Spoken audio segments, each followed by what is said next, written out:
one of the most influential and controversial thinkers in the world. He is known as one of the world's leading experts on economic development. One of the most famous political scientists in history. We're talking about moral and political principles here. I would suggest that all four wars could be ended quickly. Great power politics is now back on the table. If we are anything as a world community, we have to implement what we've said.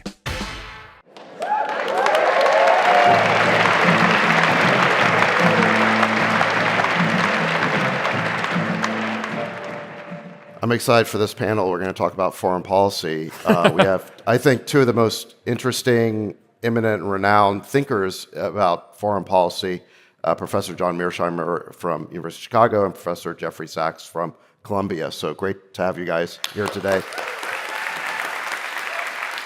It's a big world, and there's a lot of things happening, so let's just jump into it. The big news over the past week was that Dick Cheney endorsed Kamala Harris for president. I think for people who see the world in partisan political terms, this might have been surprising, but I don't think that you guys were that surprised by that. Do you see an underlying logic to this? Jeff, why don't I start with you? I think it's obvious. There's basically one deep state party, and that is the party of Cheney, Harris, Biden, Victoria Nuland, my colleague at Columbia University now. And Nuland is kind of the face of all of this because she has been in every administration for the last 30 years. She was in the Clinton administration, wrecking our policies towards Russia in the 1990s. She was in the Bush administration, Jr., with Cheney, wrecking our policies towards NATO enlargement. She was in then the Obama administration as Hillary's spokesperson first, and then making a coup in Ukraine in February 2014. Not a great move.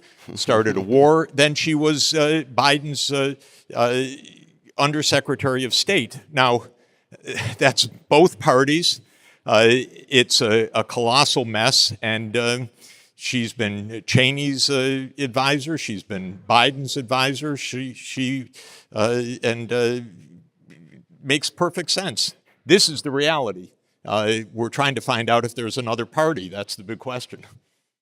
John, what's your thought on that? Do you see any difference between Republicans and Democrats? No, I like to refer to the Republicans and the Democrats as Tweedledee and Tweedledum.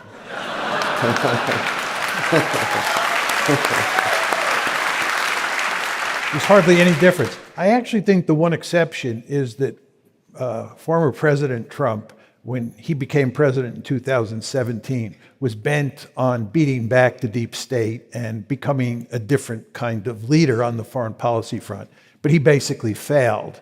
And he has vowed that if he gets elected this time, it will be different, and he will beat back the deep state. He will pursue a foreign policy that's fundamentally different than Republicans and Democrats have pursued up to now.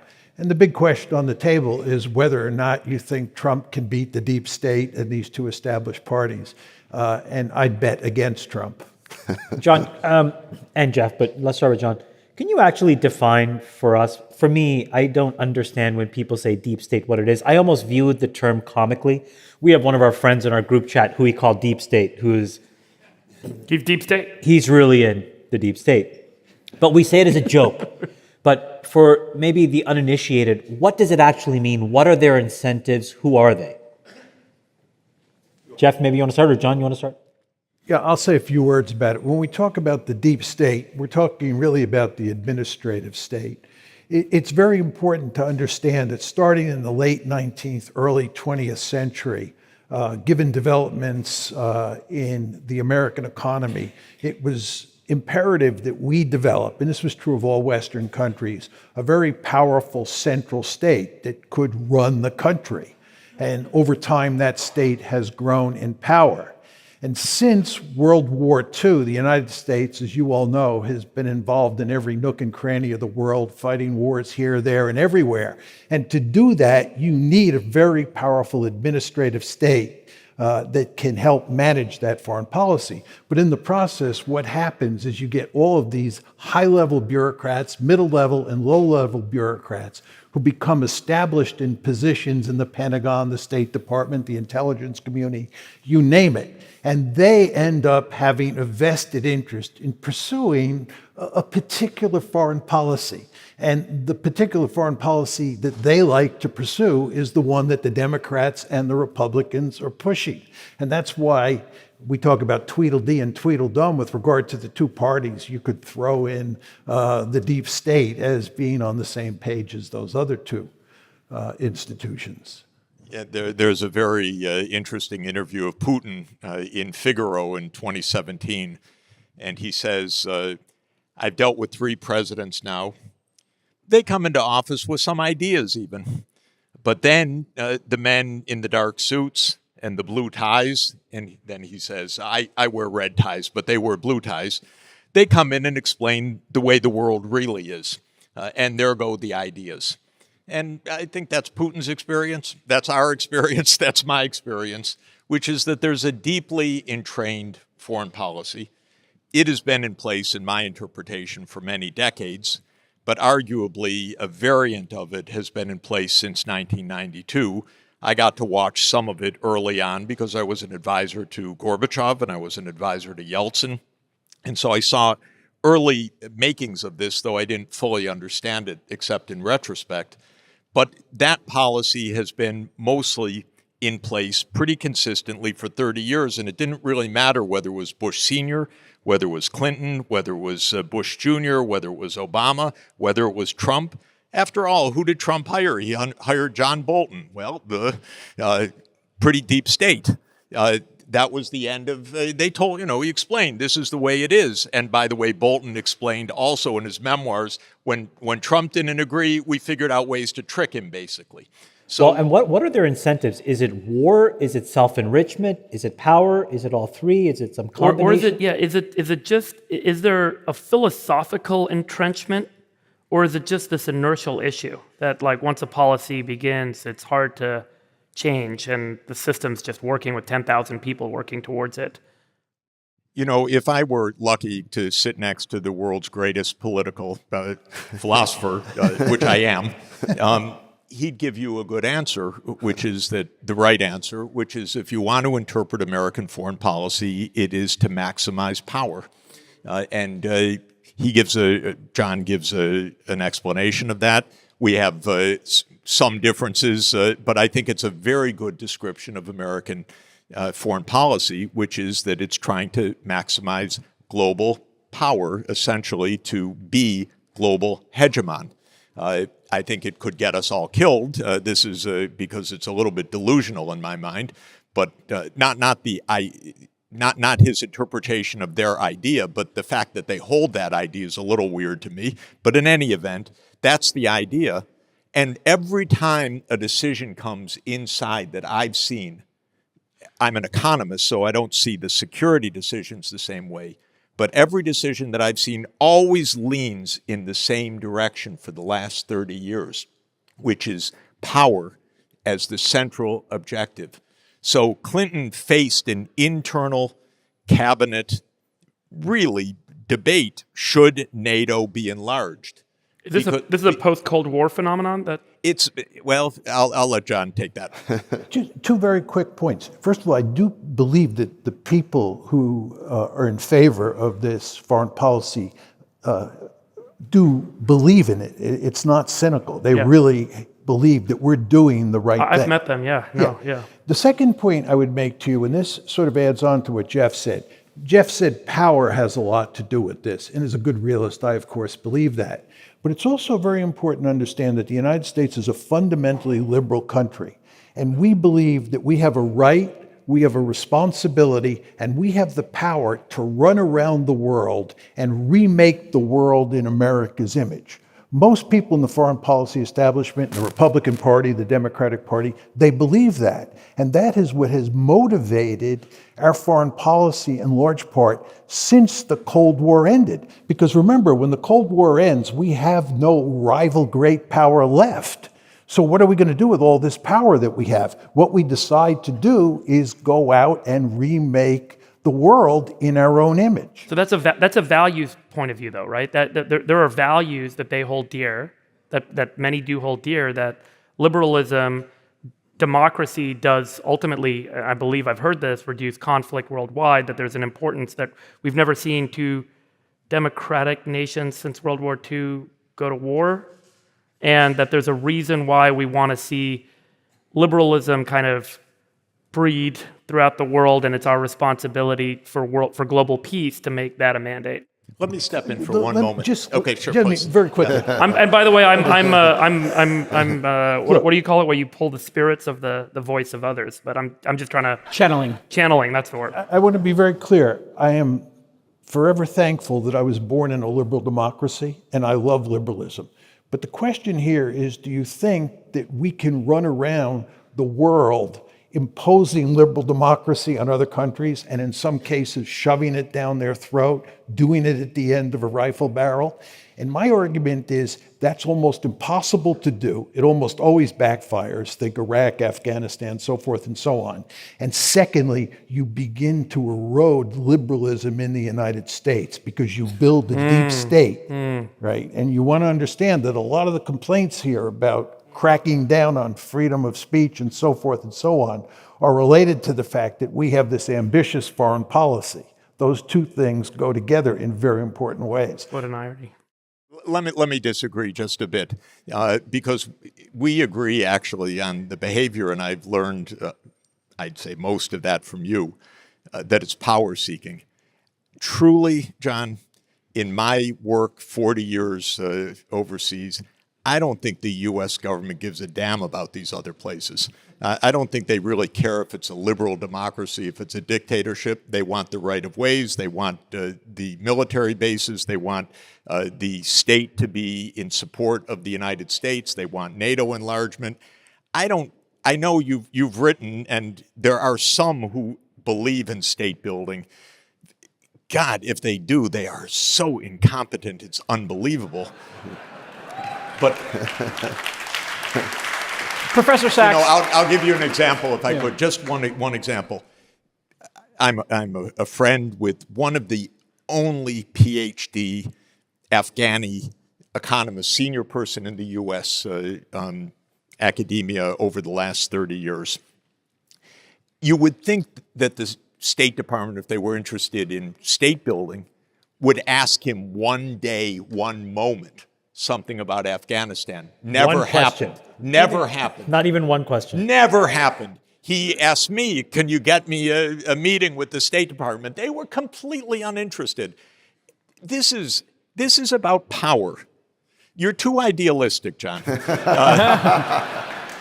They don't care about the other places. They may feel we should be whatever we want, free and so forth, but freedom, I've seen with my own eyes the coups, the overthrows, the presidents, Democratic presidents led away. They don't care at all. This is Washington.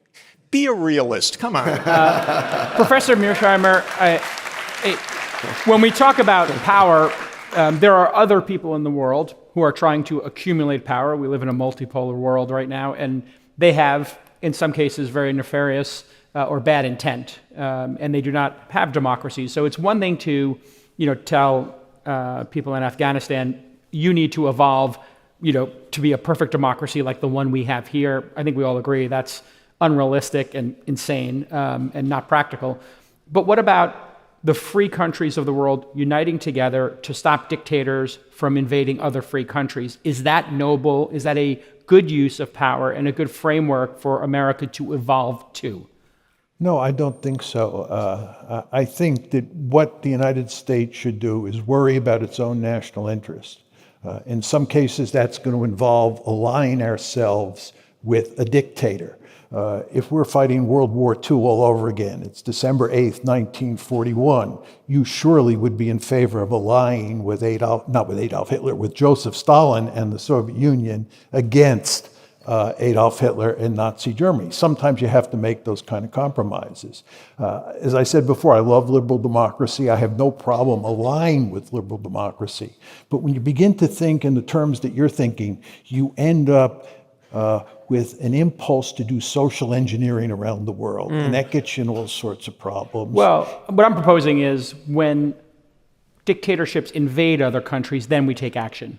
It depends. To maybe defend them. It depends. Yeah, of course. Yeah. I mean, when Russia invades Ukraine, basically what you're saying is you want to go to war on behalf of Ukraine against Russia. Are you in favor of that? No, I would say diplomacy would obviously be what we'd want to exhaust. But if they do roll into other free countries, I think there's an argument for the free countries of the world to get together and say, to dictators, we're not going to allow this. Could I come in here? Could I clarify a few things? Look, first of all, almost all the time that we intervene, it's because we view this as a power situation for the U.S. So whether it's Ukraine or Syria or Libya or other places, even if we define it as defending something, believe me, it's not about defending something. It's about a perception of U.S. power and U.S. interest, and it's in objectives of U.S. global hegemony. And if we analyze the Ukraine conflict just even a little bit below the surface, this is not a conflict about Putin invading Ukraine. This is something a lot different that has to do with American power projection into the former Soviet Union. So it's completely different. Second, if we decide we're the police, which we do, you can't imagine how cynical bullshit we use to justify our actions. We used the cynical bullshit that we're defending the people of Benghazi to bomb the hell out of Libya to kill Muammar Gaddafi. Why did we do that? Well, I'm kind of an expert on that region, and I can tell you maybe because Sarkozy didn't like Gaddafi. There's no much deeper reason except Hillary liked every bombing she could get her hands on. And Obama was kind of convinced. My Secretary of State says, go with it. So why don't we go with the NATO expedition? It had nothing to do with Libya. It unleashed 15 years of chaos, cheated the UN Security Council, because like everything else we've done, it was on false pretenses. We did the same with trying to overthrow Syria. We did the same with conspiring to overthrow Viktor Yanukovych in Ukraine in February 2014. So the problem with this argument is we're not nice guys. We're not trying to save the world. We're not trying to make democracies. We had a committee, by the way, of all the luminaries you could mention, but they're the neocon crazies, but they're luminaries. The Committee for the People of Chechnya. Are you kidding? Do you think they even knew where Chechnya is or cared about Chechnya? But it was an opportunity to get at Russia, to weaken Russia, to support a jihadist movement inside Russia. This is a game, but it's the game that John has described better than anyone in the world. It's a game of power. It's not that we're defending real things. If you want to defend real things, go to the UN Security Council and convince others, because the other countries are not crazy and they don't want mayhem in the world. But we play games, so they say, that's a game, Iraq, which was obviously a game before we went in. It was obviously Colin Powell could not move his lips without lying that day. Obviously. And so they said no. But if we're real about our interests, then you go to the UN Security Council, and then it's not just on us. It's actually then a collective security issue. Professor Mearsheimer, if we were to take Jeffrey's position here, that we are exerting power for the sake of, our reputation and, in fact, to weaken dictatorships, if I'm summarizing correctly here, is that not a good strategy to weaken dictators around the world who might like to invade other countries? Is there a framing in which you could see that being for a world where democracy and people living freely has gone down in our lifetimes? Is that not noble? Is there not a justification somebody could make for it? I'm not saying I have that, but I'm just trying to steel me on the other side of this. Is weakening dictators and despots a good strategy? It depends. Well, let's talk about the two that we have, Xi Jinping, I think you wanted to get to eventually, and then Ukraine and Putin. Are these people worth trying to, contain or even weaken? Well, in terms of China, I'm fully in favor of containing China. Okay, so containment check. Okay. It's containment. I'm not interested in regime change. I'm not interested in trying to turn China into a democracy. Not going to happen, yeah. Not going to happen. We tried it, actually, and I thought it was foolish to even pursue a policy of engagement toward China.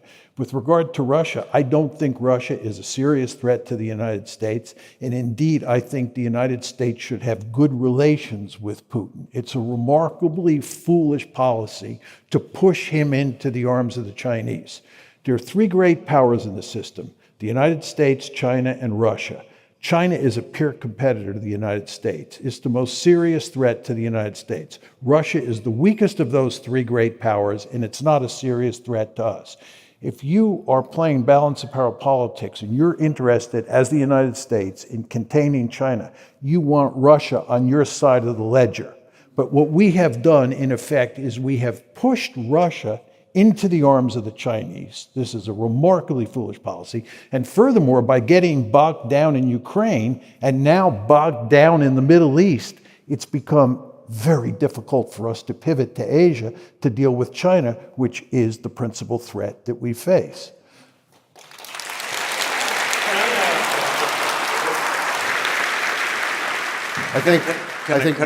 David, could I just say, 2/3 right, perfect. So you gave him a B or B plus? A minus. I'd always give him an A minus. Oh, that's that great inflation? I just wanted to add a footnote, which is that China's also not a threat. It's just not a threat. Well, I mean, we're going to get to it. China's a market. It's got great food, great culture, wonderful people, a civilization 10 times older than ours. It's not a threat. Well, as an economist, can you talk about the impact of a cold or hot conflict with China from an economic perspective, given the trade relationship? Yeah, it would wreck California, for one thing. It would destroy the economy that you guys are making completely. This economy has been the biggest beneficiary of China's rise probably in the whole world. So it's crazy. Maybe if you're really worried about whether a worker in Ohio has a particular job on a particular assembly line, then you can be anti-China. If you're worried about the tech industry, about California, about peace and the future, you should be pro-China. That's all. So why has it become so universal to assume that we are already in a state of conflict with China on not just party lines, but like almost any spectrum you could kind of like consider? Because John said it exactly right, and he predicted it better than anyone in the whole world in 2001. He said, when China becomes large, we're going to have conflict, because that's John's theory. And it's right as a description of American foreign policy, that we are for power, they are big, therefore they're an enemy. They're an enemy of our aspiration to global hegemony. Thucydides trap, Thucydides. Well, let's let John jump in here. Do you want me to? Is it okay if I talk about this? Yeah. I mean, I think that. Well, it's interesting. I mean, you and Jeff, I think, arrive at similar conclusions about Ukraine, but different ones on China, right? Because Jeff is an economist, and I think sees the world in fundamentally positive some ways based on the potential for trade, economics, basically. Whereas you see the world as more of a zero-sum game based on the balance of power. Why don't you just explain that difference? Okay. It is very important to emphasize, as David was saying, that Jeff and I agree on all sorts of issues, including Ukraine and Israel-Palestine. But we disagree fundamentally, as he just made clear, on China. And let me explain to you why I think that's the case, and then Jeff can tell you why he thinks I'm wrong. It has to do with security, whether you privilege security or survival, or whether you privilege prosperity. And economists, and I would imagine most of you in the audience, really care greatly about maximizing prosperity. For someone like me who's a realist, what I care about is maximizing a state's prospects of survival. And when you live in an anarchic system, And in IR speak, that means there's no higher authority, there's no night watchman that can come down and rescue if you get into trouble. And this is the international system. There's no higher authority. In that anarchic world, the best way to survive is to be really powerful. As we used to say when I was a kid on New York City playgrounds, you want to be the biggest and baddest dude on the block. And that's simply because it's the best way to survive. If you're really powerful, nobody fools around with you. The United States is a regional hegemon. It's the only regional hegemon on the planet. We dominate the Western Hemisphere. And what China has begun to do as it's got increasingly powerful economically is translate that economic might into military might, and it is trying to dominate Asia. It wants to push us out beyond the first island chain. It wants to push us out beyond the second island chain. It wants to be like we are in the Western Hemisphere. And I don't blame the Chinese one bit. If I was the national security advisor in Beijing, that's what I'd be telling Xi Jinping we should be trying to do. But of course, from an American point of view, this is unacceptable. And we do not tolerate peer competitors. We do not want another regional hegemon on the planet. In the 20th century, there were 4 countries that threatened to become regional hegemons like us: Imperial Germany, Imperial Japan, Nazi Germany, and the Soviet Union. The United States played a key role in putting all 4 of those countries on the scrap heap of history. We want to remain the only regional hegemon in the world. We are a ruthless great power. Never want to lose sight of that fact. And the end result of this is you get an intense security competition between China and the United States. And it revolves around the concept of security, not prosperity. I think this is... Just very quickly, what you see beginning to happen is that it's in all domains where the competition takes place, especially high tech. We do not want them defeating us in the high tech war. We are competing with them economically. We are competing with them militarily. And this is because the best way to survive is for us, the United States of America, to be the only regional hegemon on the planet. So, Jeff, let me set it up for Jeff here. So, Jeff, you and John, I think, agree that the game on the board is power seeking. I think what John is saying is there are smart ways and dumb ways to pursue power. Containing China is a smart way. What we're doing in Ukraine is a dumb way. Whereas it seems like you're saying that all power-seeking behavior is bad. That's not the game we should be playing. We should somehow opt out of that. Is that kind of where you're going? It's not a bad way to say it, but I would put it in another way. I read a very good book, John's, and John described. I'm going to quote him, but he can quote himself afterwards. He said that the regional hegemons don't threaten each other, actually. Why? Because we have big ocean in between. I deeply believe that China is not a threat to the United States. And I deeply believe the only threat to the United States, period, in the world, given the oceans, given our size, and given the military, is nuclear war. I deeply believe we're close to nuclear war because we have a mindset that leads us in that direction. We have a mindset that everything is a challenge for survival and that escalation is therefore always the right approach. My view is a little bit of prudence could save the whole planet. So why I don't like Ukraine is that I don't see any reason in the world that NATO has to be on Russia's border with Ukraine. I was, as I said, Gorbachev's advisor and Yeltsin's advisor, and they wanted peace and they wanted cooperation. But whatever they wanted, they did not want the U.S. military on their border. So if we continued to push, as we did, we would get to war. John explained that better than anybody. We're now at war, and even this morning there is further escalation. Blinken has said, well, if the Iranians give these missiles, then we will give missiles to hit deep into Russia. This is a recipe. And then we had Bill Burns, the CIA director, say last week an absurdity that he knows, but CIA directors never tell the truth. If they do, they lose their job. But he said, don't worry about nuclear war. Don't worry about saber rattling. My advice to you is worry a lot about nuclear war. And so be prudent. You don't have to put the U.S. military on Russia's border, okay? And my advice to Russia and to Mexico, when I'm going to Mexico tomorrow, I'll give them a piece of advice. Don't let China or Russia build a military base on the Rio Grande.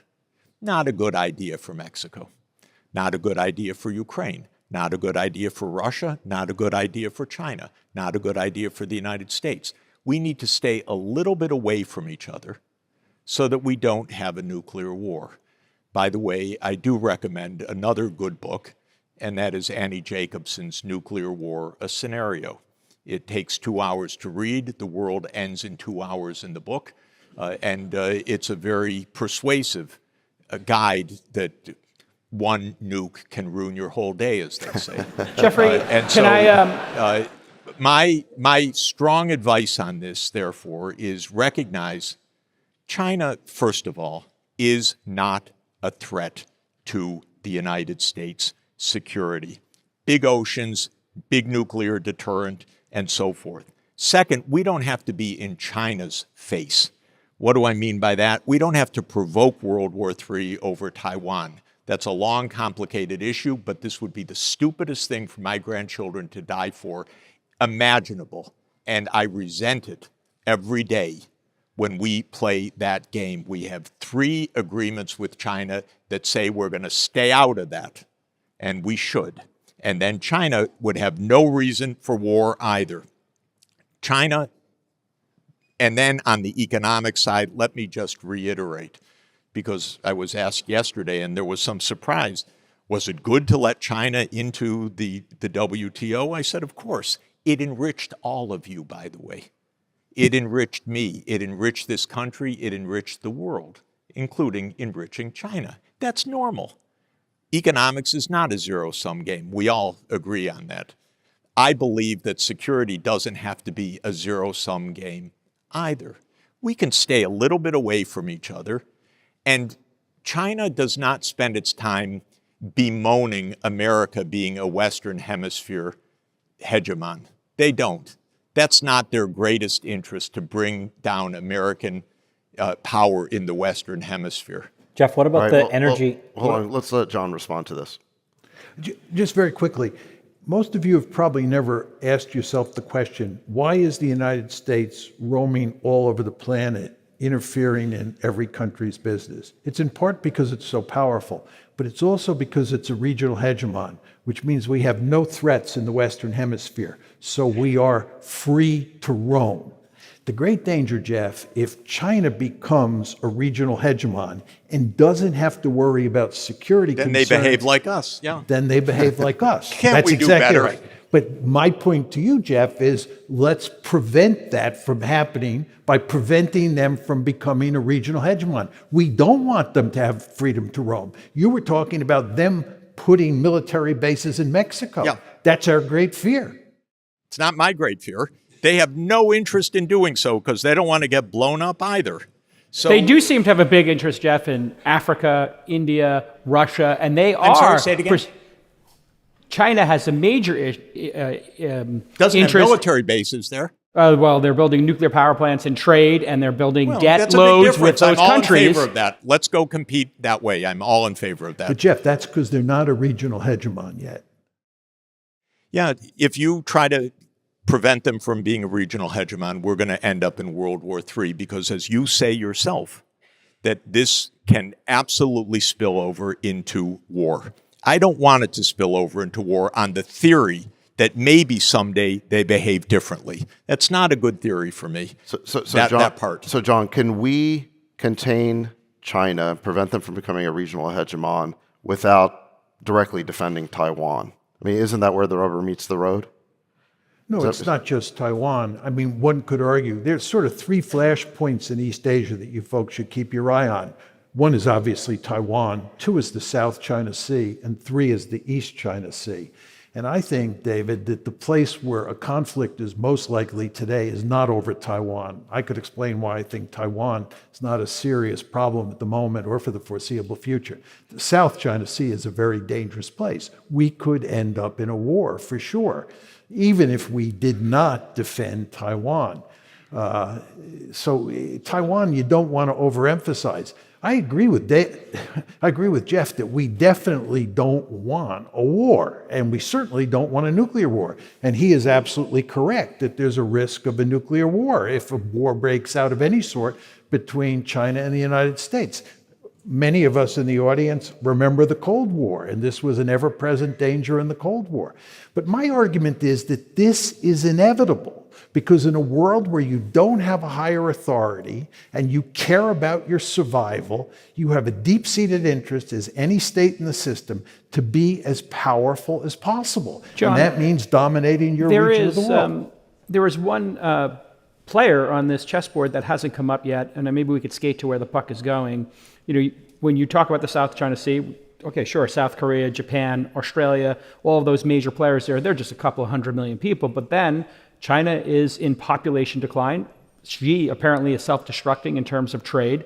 Seems like containment's working pretty well there because of all the self-inflicted wounds. But the fastest growing country, the fastest growing economy, the quickest to develop is India. And they seem to have a very pragmatic approach. Hey, they'll buy cheap oil from Putin, and they are their own sovereign country with their own point of view. Would we not be really well advised over the next 10 to 20 years to make that our priority and India's role in this? How do you look at them? Well, we definitely view India as an ally, right? It's part of the Quad, which is this Rube Goldberg type alliance structure that we put together in East Asia that includes Australia, Japan, the United States, and India. And India is smartly maintaining its good relations with Russia. The Indians understand, like Jeff and I do, that the Russians are no great threat. But from India's point of view, the real threat is China. Right. And there are two places where India cares about China. One is on the India-China border up in the Himalayas, where they've actually had conflicts, right? And there's a real danger of war breaking out. The second place, which is maybe even more dangerous, not at the moment, but will be over time, is the Indian Ocean, because the Chinese are imitating the United States. They not only want to be a regional hegemon, they want to develop power projection capability. So the Chinese are building a blue water navy that can come out of East Asia, through the Straits of Malacca, through the Indian Ocean to the Persian Gulf. And once you start talking about going through the Indian Ocean, the Indians get spooked. Right. And that's when the Americans and the Indians come together. Okay, let's think of this from an engineering point of view, if we could. Why are the Chinese developing the Navy? Because for 40 years, I've read essays on all of the choke points in the South China Sea, the East China Sea, the Indian Ocean against China. That's our policy, choke points. Look at the Malacca Straits. Look what we can do here. First island chain. This is American strategy. Can we keep the Chinese submarines out of the Pacific Ocean? First island chain, and so forth. So, of course, they react. They're rich. They're going to build a navy so that they can get their oil on which their economy runs. Can we be a little bit sensible with them and decide how we're not going to have choke points, and then we don't have to have a nuclear war, which is really going to ruin our day? That's the point. We can think a little bit. We can understand it from their perspective. We can understand it from our perspective. Deconfliction. By the way, I don't believe India is an ally. India is a superpower. India is going to have its own very distinctive interests, thank you. It's not going to be an ally of the United States. I happen to like India enormously and we're making our iPhones admire there. their policies, but the idea that India is going to ally with the United States against China, in somebody's dream. in Washington because it's another delusion in Washington because they should get a passport and go see the world and understand something. But Jeffrey, if they These if are we're making our my iPad- if we're making our failed students iPhones- in Washington right now because they didn't listen to their professor. Jeffrey, we're making our iPhones in India now. Is that not And still significantly China. important? Say it again. We're moving iPhone production. Cooper, Cooper, you're into economics here and that impact.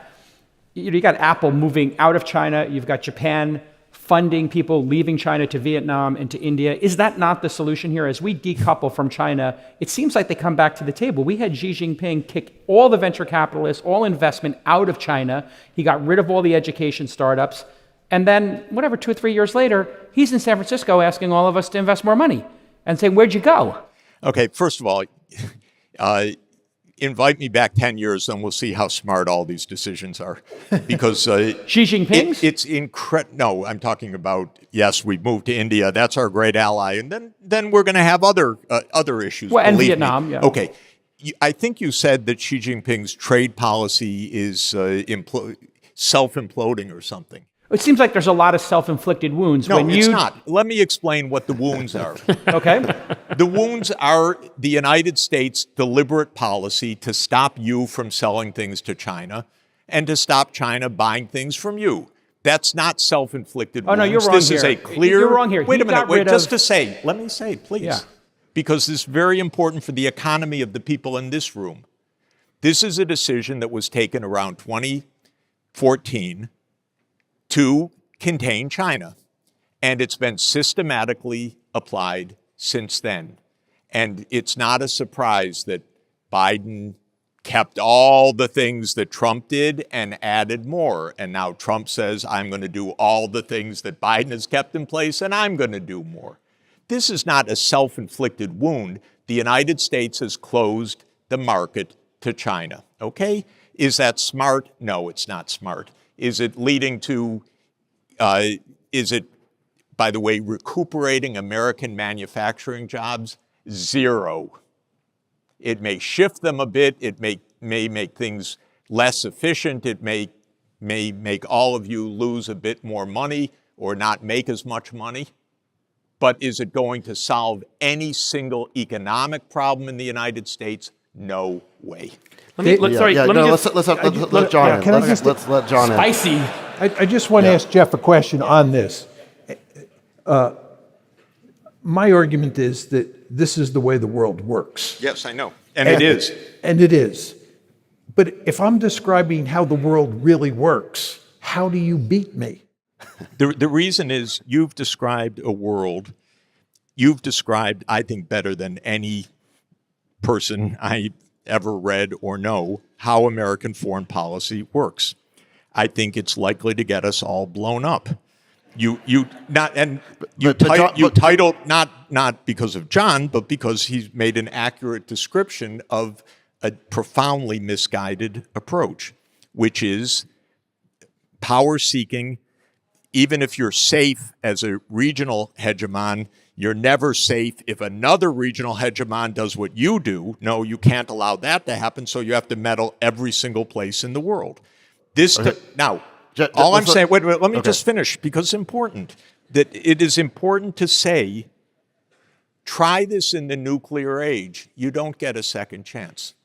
So this, to me, is the most definitive fact of our lives, which is we are now in a war, direct war, not proxy war, direct war with Russia, which has 6,000 nuclear warheads.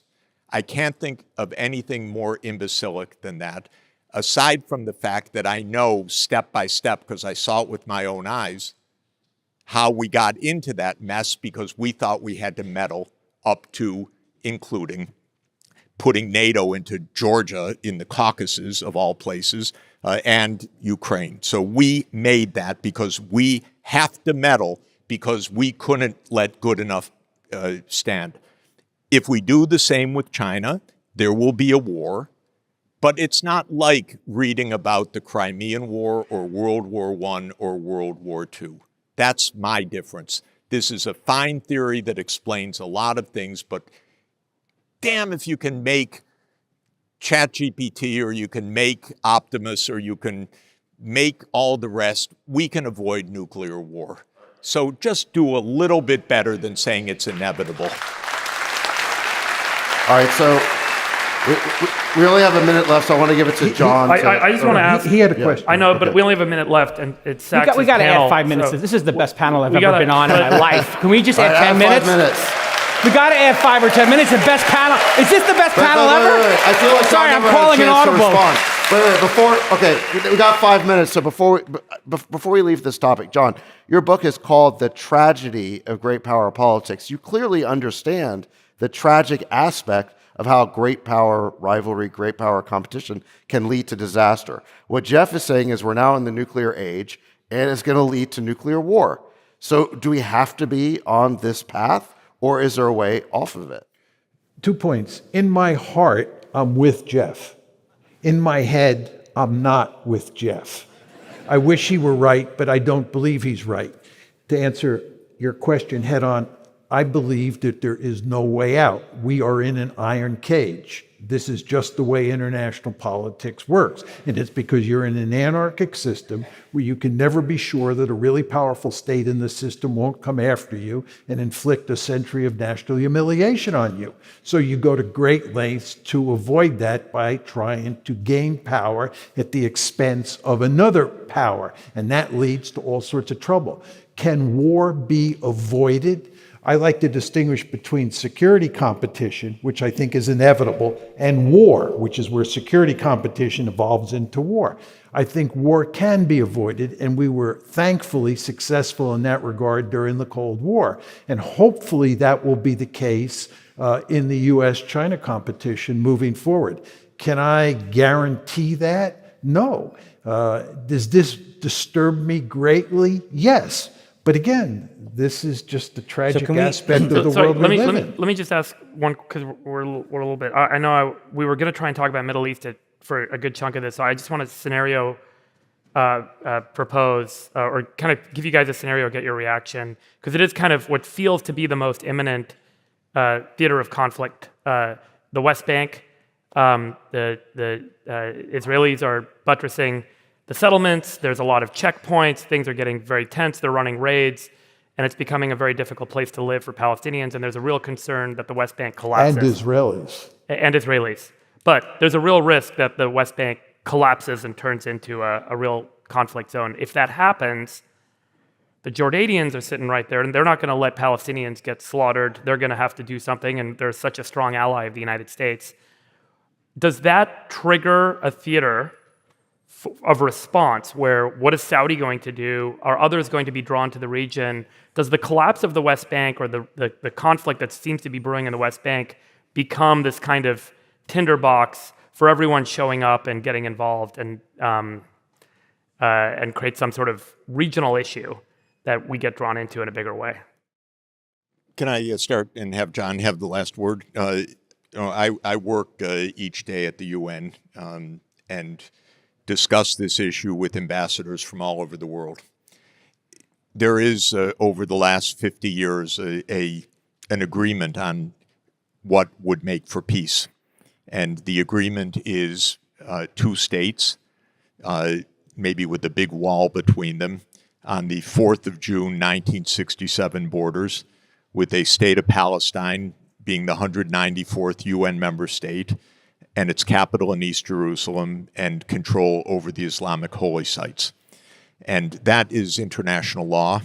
The International Court of Justice just reaffirmed that the Israeli settlements in the West Bank are illegal. The International Criminal Court is likely to find, or ICJ is likely to find, that Israel is in violation of the 1948 Genocide Convention, which I very much believe it to be in violation. So my own solution to this is implement international law.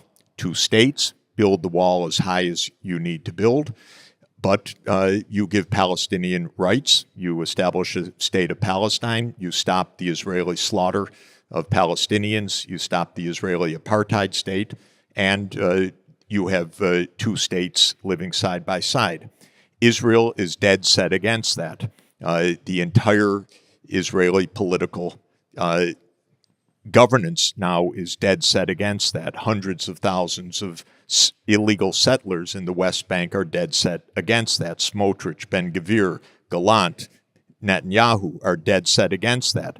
So my view is it has nothing to do with what Israel wants. It has to do with enforcement of international law. So I want to see this imposed, not because Israel agrees to it, but because it is imposed. And there is one country that stands in the way of imposing this, not Iran, not the Saudis, not Egypt, not Russia, not China, not any country in the European Union, one country and one country alone. And that is because of the United States of America.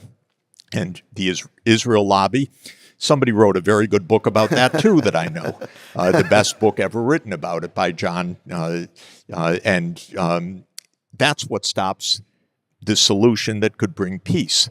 And I believe we should bring peace because not only would that bring peace to the Palestinians and peace to the Israelis, but it would avoid potentially another flashpoint that could easily end up in World War III. Let me answer your question about escalation potential, the Jordanians coming in. Israel faces three big problems, aside from problems with centrifugal forces inside the society. One is the Palestinian problem, which is both in Gaza and in the West Bank. That's one. Two is Hezbollah, and three is Iran. I think there is virtually no chance of what you described happening, which is if the Israelis were to go on a rampage in the West Bank, similar to what they've done in Gaza, that the Jordanians would come in, or the Egyptians, or the Saudis. They simply don't have the military capability. This is a scenario where the Israelis completely dominate. So in terms of escalation with regard to the Israel-Palestine problem, I don't think there's much potential. Hezbollah is a different issue, but mainly because it's linked with Iran, right? And Iran is the really dangerous flashpoint because, as you know, the Russians are now closely allied with the Iranians. The Chinese are moving in that direction as well. And if Israel gets involved in a war with Iran, we're going to come in all likelihood. Remember, when the Israelis attacked the Iranian embassy in Damascus on April 1st, on April 14th, the Iranians retaliated against the reciprocal response. But we were involved. We were forewarned, weren't we? Yes, we were forewarned. But the point is that we were involved in the fighting, right? We were involved with the Israelis, with the French, the British, the Jordanians, and the Saudis. We were all involved in the fighting. So this gets at the escalation problem. Now, to counter the Iranian escalation scenario, the fact is, Iran does not want a war with the United States, and the United States does not want a war with Iran. And it's the Israelis, especially Benjamin Netanyahu, who has been trying to sort of suck us into a war, because he wants us, the United States, to really whack Iran, weaken it militarily, and especially to go after its nuclear capabilities, because as you well know, they are close to the point where they can develop nuclear weapons. So the Israelis are the ones who want us to get involved in a big war with Iran. That's the escalation flashpoint. And the $64,000 question is whether you think the United States and Iran kind of colluding can work together to prevent the Israelis from getting us sucked in. That question will be answered based on the next, who leads the next administration. Well, if you believe that it matters who leads the next administration, that's true. On that note, take us out. Thank you. Let me just say, Jeffrey and John, now I know why Sachs will not stop talking about you two. This was the most amazing panel of the event so far. Give it up for Jeffrey Sachs and John Mearsheimer. All right. Wow.